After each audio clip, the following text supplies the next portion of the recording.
Tom Williams, CQ roll call, NewscomTrump won't talk till learning more about Spygate briefing. Rudy Giuliani told HuffPost yesterday that we could probably decide by June 12 whether President Donald Trump will testify before federal prosecutors about potential collusion between his 2016 presidential campaign and Russia.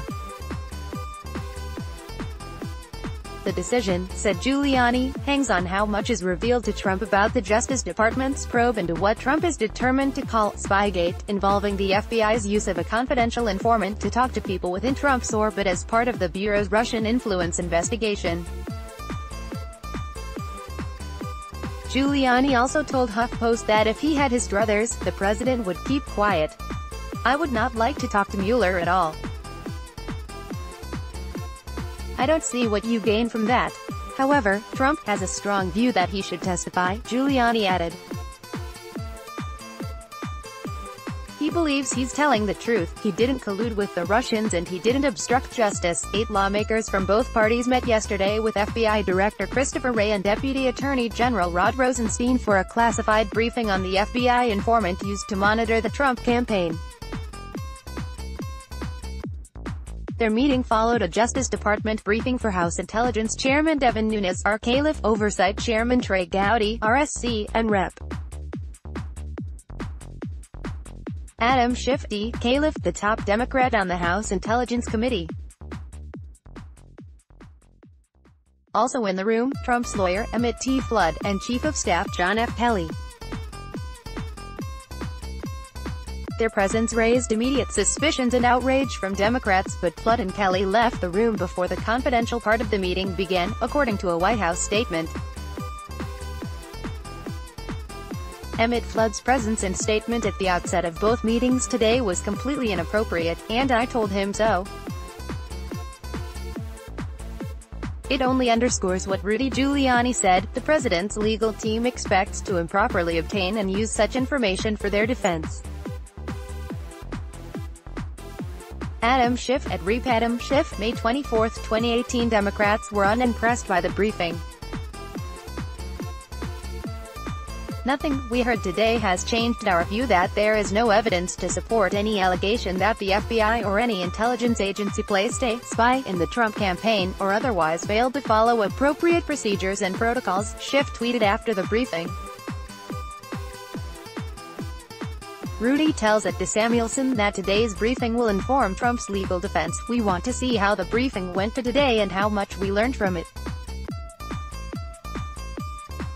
If we learned a good deal from it, it will shorten that whole process considerably," exactly what Dems feared.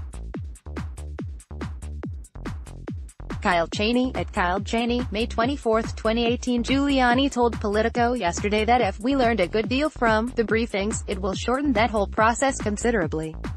As for the fact that the briefings were classified, Giuliani seemed unconcerned. "I don't want the guy's identity," he said. "I don't want classified information. What I need to know is, what's the basis for their doing it? Most important, what did the informant produce? Free minds feds monitor social media, and the ACLU wants answers." The American Civil Liberties Union wants to know why federal authorities have been doing so much social media surveillance. On Tuesday, the group submitted a Freedom of Information Act request for records pertaining to social media surveillance, including the monitoring and retention of immigrants and visa applicants' social media information for the purpose of conducting extreme vetting. The group seeks information on social media monitoring by the FBI, the State Department, and the Department of Homeland Security. Multiple federal agencies are increasingly relying on social media surveillance to monitor the speech, activities, and associations of U.S. citizens and non-citizens alike, says the request. Government surveillance of social media raises serious constitutional and privacy concerns. Most online speech reflects no wrongdoing whatsoever and is fully protected by the First Amendment. protected speech and beliefs, particularly expression or association of a political, cultural, or religious nature, should not serve as the sole or predominant basis for surveillance, investigation, or watchlisting. Free markets. Federal agents nix Tokeback Mountain. The feds are cracking down on cannabis-infused brews again. The U.S.